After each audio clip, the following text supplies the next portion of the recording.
اب بڑا تگڑا پیغام خان صاحب نے جیل کے اندر اپنی لیڈرشپ کو دیا. انہوں نے بولا کہ جو پیغام میں اپنی لیڈرشپ کے تھرو باہر عوام کو دینا چاہتا ہوں وہ میرے پیغام کا بوجھ اٹھا ہی نہیں سکتے. جیسے میں باہر بتانا چاہتا ہوں ویسے وہ بتا ہی نہیں سکتے. تو اس لیے وہ کہتے ہیں مجھے تو ان پر کسی قسم کا بھروسہ ہی نہیں ہے.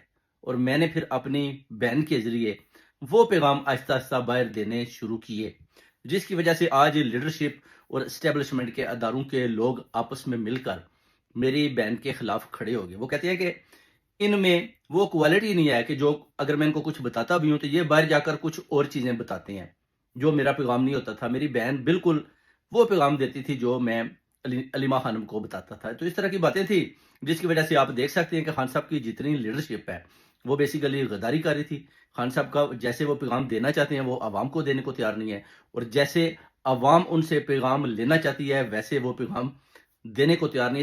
اس لیے تو علیمہ باجی نے آپ نے دیکھ لیا، انہوں نے جیسے کہ جنرل عاصم منیر کا پیغام دیا کہ اگر خان صاحب کے ساتھ جو کچھ بھی ہو رہا ہے وہ جنرل عاصم منیر کروا رہا ہے. یہ بھی بار بار باجی علیمہ خانم نے پیغام دیا جو عوام کو پہنچایا گیا. یہ خان صاحب کا پیغام تھا. کبھی بھی علی من گنڈا پور یا قیادت میں سے کسی دوسرے لوگوں نے اس طرح کا پیغام نہیں دیا، حالانکہ خان صاحب نے بولا کہ میں وہ پیغام اندر سے ان کو دیتا رہوں. اور خان صاحب نے ان کی وہ پرکشے اڑا دی اس جیلی جو لیڈرشپ بنی ہوئی ہے پی ٹی آئی کی، سارے گنڈے پور سمیت. گنڈے پور میں آپ نے دیکھ لے اندر جا کر وہ جو خان صاحب کو بتاتا رہا جو جی لیما خانم صاحب جناب وہ تو جناب میری مخالفت کر رہی ہیں اور پارٹی کو نقصان ہو رہا ہے، اس طرح کی باتیں گنڈا پور نے جا کر بتائیں. مگر خان صاحب نے شٹ اپ کال دی گنڈا پور کو اور اس کو بھی یہ ہدایت دی کہ تم اگر کھڑا ہونا ہے تو علیمہ خانم کے ساتھ کھڑے ہو جائے. استعفے کا بھی مطالبہ کیا گیا، جس پر گنڈا پور نے آپ نے دیکھا ہوگا کہ اس نے یہ بھی کہا کہ خان صاحب بھی مجھ سے استعفیٰ نہیں لے سکتے. ادھر آپ دیکھ سکتے ہیں کہ اسمبلی کے اندر بھی جو آوازیں بلند ہوئی جیسے کہ پیپل پارٹی اور نواز شریف کے درمیان پنجاب پر حملہ اور سندھ پر حملہ، اس طرح کی باتیں ہو رہی تھی، جس پر اسد کیسر صاحب نے بڑے اچھے طریقے کے ساتھ ان چیزوں کا سامنا کیا. بڑے اچھے سیاستدان ہیں.